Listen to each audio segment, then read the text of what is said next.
I have had a ton of people come to my Twitch stream lately asking about, is the Nintendo Switch usable online? So I thought I might as well make a video about it for you guys. I played a little bit with it online, just messed with the settings and stuff.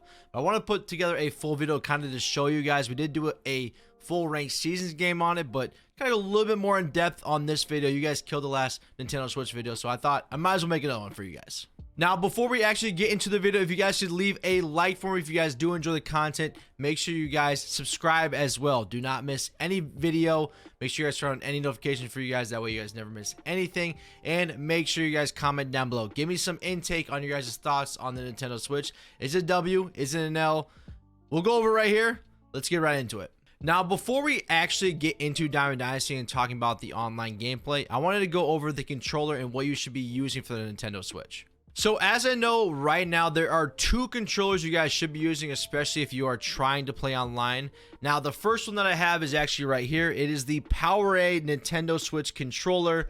And I promise you guys, Powerade makes some amazing controllers. They have one for Xbox as well. It makes actual Xbox gameplay usable in this game. And this one, again, is the exact same thing. I think it was like 20 bucks at Best Buy. So very cheap. I will say these things are pretty cheaply made. They feel like a child's toy. I think that's a good way to explain it. But the input on them are amazing. They're just really good controllers. It's a wired one too, and the wire is very long, so keep that in mind too if you guys are putting your setup. Now, there is a Pro wireless controller too. I've never actually used that one. I think it's around $70 again at Best Buy. It is wireless again, so there is no wire, but I think you can wire it in too. It looks the exact same as this, but again, it's just a little bit better build. It doesn't feel as cheap as this one is. So those are two controllers that we're actually be using if you actually want to play online in MLB The Show 22. Okay, so we're on the main screen of MLB The Show 22 for the Nintendo Switch. I think one thing that you can kind of notice off the rip right here is if you guys look at Jazz Chisholm and my logo, they don't look the best. So the graphics online are not the best. I think we kind of knew that going into the gameplay, that they weren't going to be that great, and you know, they aren't that great. So that is another thing. If you're going to play online, if you're playing this for graphics, do not be playing on the Switch, because I tell you what, you're going to see the gameplay. It does not look very good. So that is the first thing that we kind of notice within the Nintendo Switch. So the next thing I want to talk about is kind of the speed of the menus. I know this isn't technically gameplay stuff, but it is a good thing to look at if you guys are trying to be flipping on the Nintendo Switch and whatnot. It actually does move pretty quickly. If we go to our inventory, like, look at that. That's actually pretty quick and how quick it moves. Now, the one thing that's kind of annoying about the Nintendo Switch, especially when you're putting in orders, is when you actually put in an order, it brings up an entire, like, keyboard for you, which is kind of annoying. It's kind of weird. It wouldn't actually just give you these numbers. Again, it's a little thing. It's nothing too big, but I mean, it's kind of an annoying thing, especially when you guys are trying to do it. It's the same way on the handheld too, so just keep that in mind as well as you guys are trying to flip the market and whatnot. But that kind of is the lookout on how it actually moves throughout each of the different menus, you know, and all that stuff right there. So before we actually get into an online game for you guys, I want to be very aware of what you guys should be doing if you guys are on the Switch, because honestly, you're at a great disadvantage if you're on the Switch playing. We want to go over here, go to your created player profile right here. We're going to go R1, and what you're going to do is you're going to turn crossplay off. Now, in some instances, that is cheesy, especially if maybe you're on the Xbox, whatever. I don't really care. You can do whatever you want to. People look at it that way. But if you're on the Nintendo Switch, you do not want to play somebody on the Xbox or the PS5, because I'm telling you guys, you're at a great disadvantage for this. It's not going to be easy. So we're going to go ahead and turn that off. Make sure you guys are only playing against Switch players. Now, when I say you guys to do that, the other thing that you guys got to know too is that the queue times can be very, very long. I did one battle royale game on the Switch, and I think it took maybe 15 to 20 minutes to finally find somebody, which kind of sucks, especially in ranked season 2. I think it was about 10 minutes as well. So hopefully if we get into this event game, which is, I'm going to try to show you some online play with the events just to kind of see what it's actually going to look like. Hopefully it doesn't take too long to get through here, but again, there might not be a huge player base on the Switch. So again, keep that in mind as we're going through this, because we could wait here for quite a while to find a game.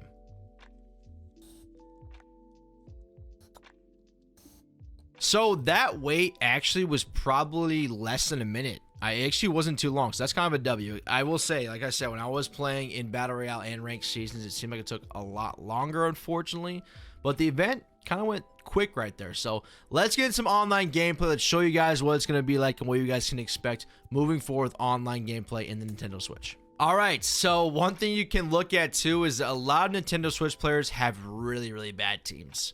They do not have great teams. So again, if you guys are trying to farm wins and you guys are at least decent at the game, probably try to play on the Switch, man. It's actually pretty crazy how bad some of the teams are that you run into. So off the rip, as you guys can tell, kind of the frames per second are not very good. They say it's supposed to be 30 frames per second, but I don't think it even gets that high. Now you can tell on the field as well, like look at Johnny Damon's face. It doesn't look that great. But again, we knew going into this that it was going to be like this, so just keep that in mind as well. But I'm just trying to give you guys kind of the thoughts and what you can expect from this. I mean, look at Jazz Chisholm. He doesn't look very good. And now we get to here. Now, you guys can tell looking at the picture that this does not look good. Does not look good at all. And what this means too is that it's going to be a little bit tougher to pick up on the ball. I'm sure you guys can kind of see it right there. But it's not the easiest to pick up on the ball either. So it is kind of tough to hit on it. But again, a lot of the guys that you play on the Switch, to be honest, don't really know what they're doing. Of course, there's a horrible hit right there. They don't really know what they're doing. They don't really throw great pitches. A lot of them are right down the middle. So just keep that in mind as we're going through it too. Let's see if we can at least get like a decent hit here with this PC. Again, we're using the same settings that we always use for hitting. It's the same settings. I have a full hitting settings video. I have a full pitching settings video. I have a full just gameplay settings video for you guys too. If you guys missed that, it's on the channel as well. But I mean, you guys can tell, right? Like we're sitting here. The game literally looks like we're probably playing it on a PSP. So again, with this online gameplay, the gameplay is a little bit rough to try to get good PCIs. Okay, of course I say that, and then I hit a nuke shot. Actually, it's gonna be just a little bit short, isn't it? Yep, gonna be a little bit short right there. But it's not hard to move the PCI, especially when you're using one of these controllers. If you're using a Joy-Con controller, I say a prayer for you because I don't know how you're gonna get a hit on that thing, to be honest. But I mean, it's not like horrible. It's pretty sensitive. It's about as sensitive as it is on the Xbox and the PS5. But the input doesn't seem horrible. But again, I mean, we're playing on something that makes it feel like we're playing on a PSP. So, you know, right there's a good example of how, you know, some of the guys kind of struggle to get double plays turned and whatnot in the game too. Now, one thing I will say though too, if you run into somebody that's actually decent at the game, it is really hard to actually play these games too, because if they understand how to play with the sinker cutter meta and everything, it is not easy to hit, especially when you get in those a little bit higher difficulties. It is not easy to hit. You guys can tell right here. I mean, I'm swinging and missing over that right there, but if they understand how to actually play the meta of the game, it is going to be hard on the Switch. Not going to be easy. And another thing too, as we're sitting here, you really cannot read the spin of the ball. That's one thing that I really like about the Xbox and the PS5. You can actually kind of read the spin of the ball, but on the Nintendo Switch, you can't read anything. You don't even see laces, really, to be honest. All right, let's talk about pinpoints. Now, if you guys have played on the Xbox, you guys can probably have a good idea of kind of how the controller works. Now, I do think, honestly, that the Nintendo Switch has a better controller than the regular Xbox for pinpoint, especially with the Power A. It doesn't really scribble as much, but it does scribble. But you can still get 100%. Like, if you just saw right there, that was a pretty decent one from that. That you can still pretty much get 100%. But again, it's not the easiest thing on the Switch. Get over there. There you go. Got that out right there. And again, as you can look, as you get a ball hit right there, you can kind of tell with the outfield kind of how it's going to play. You can see the ball, like right off the bat, you can kind of see where the ball is going to go. And you can tell the frames per second are just not very good. But once you get closer to the actual play, it gets a little bit better. But on the onslaught, trying to, I think, render everything off the rip, I think it's very, very tough.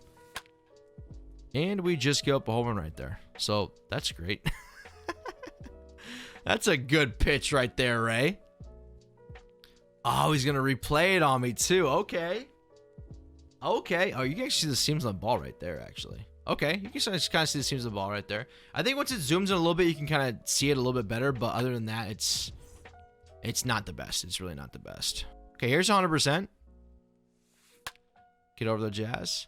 So you get Homer right there. Again, like I said, A lot of the Switch players really aren't that great, so they'll run into some every once in a while, but the majority of them, at least off the rip right now, are not very good at the game. All right, brought in okay, another thing too is the decisions a lot of these people make in online are really weird. I've been told that guys that play do not take out their starting pitcher. Now, right here, he made that switch right there, which is not that weird, but it kind of reminds me that I played a dude in ranked seasons that was using Julio Urias, and literally I think it was in the red and had no energy and was still throwing him for some reason. So there are a lot of weird decisions made on the Switch as well.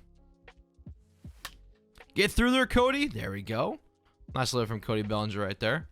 Another thing too, if you guys are looking at the jerseys don't look that great. I'm going to try to pause it really quick just to kind of go over that. Get through there. Thank you, Andrew Benintendi. Let's pause really quick. I just want to show you guys what the jerseys and logos look like with the Nintendo Switch really quick. So, it's a replay really quick. Okay, let's look at this really quick. So, you guys can kind of tell, like, right? The jerseys don't look that great. The logo, again, the C is just non-existent for some reason. I don't know why. Obviously, the rendering issues is the reason why. But, you know, again, you can kind of just take a look right here and just kind of look at, you know, how the players look and whatnot. And, like, the fans, I'm sure the fans, you know, don't look the best either. But, again, we're not playing for the fans. But this is just kind of what you're going to expect on the Switch and online gameplay. Or just gameplay in general. This is what it's going to be like. So, let's see if Salvi can give us the lead here, maybe. Salvi? It's a good swing. Oh, wow. That went absolutely nowhere. Okay. Well, that's not good. There we go. Jesse Winker with a good PCI. Oh, goodness. You guys see that right there? See, sometimes they do wild things on the Nintendo Switch. Jazzy? Jazzy, go. Go. Wow, that ball died too. A lot of these balls are dying right now. I don't know why. The other big thing is like just getting the actual controller down. I'm not used to the buttons being so different. Get over there. Make a play, Jazz. Like the B button is the actual like where the A button is, if you guys can tell. So it really throws me off quite a bit when I'm playing on the Switch. It's not the most ideal thing, but I understand that's kind of their culture in Japan and how they read things. So it makes sense for them, but it's really, really backwards for us in America. Benintendi, make a catch. Okay. Or don't make a catch. That works too. Thank you, Benintendi. There we go. Nice little strikeout right there. See if we can get a run back for our Nintendo gameplay for us. Trouty? Is that going to get down? Can one of them get down for us, please? Goodness gracious, man. I feel like we're hitting the ball kind of well. It's not getting down for us. Kind of the, my life on online play, actually, right now. So, I mean, ultimately, the goal of this is just to show you guys kind of how it plays, man. It's, it can get tough, dude. It can get very tough. As you guys can tell, man, we've had some decent PCIs and whatnot. Not that that really matters in the Nintendo gameplay, but just in general, like, it's going to get rough when you're trying to play people that are actually pretty good at the game, especially on the higher difficulties again. I mean, this is on All-Star, and it's pretty tough to try to hit off, but Acuna. Okay, it gets down for Acuna. We hit a home run right here to take the lead, hopefully. I'll take a walk right there. I could pitch. GG to my opponent. There is the online gameplay experience for you guys on the Nintendo Switch. So you guys obviously saw how it was. You can go buy it if you want to play online. Again, I think offline grinding is the way to go for the Nintendo Switch, but that is totally up to you guys. You guys get to choose that personally. So hope you guys enjoy the video. Hopefully it gives you a little bit of insight of what you guys can expect for some online gameplay for you guys. But other than that, I'm going to call it a video. I appreciate you guys watching. I'll see you guys next time. Peace.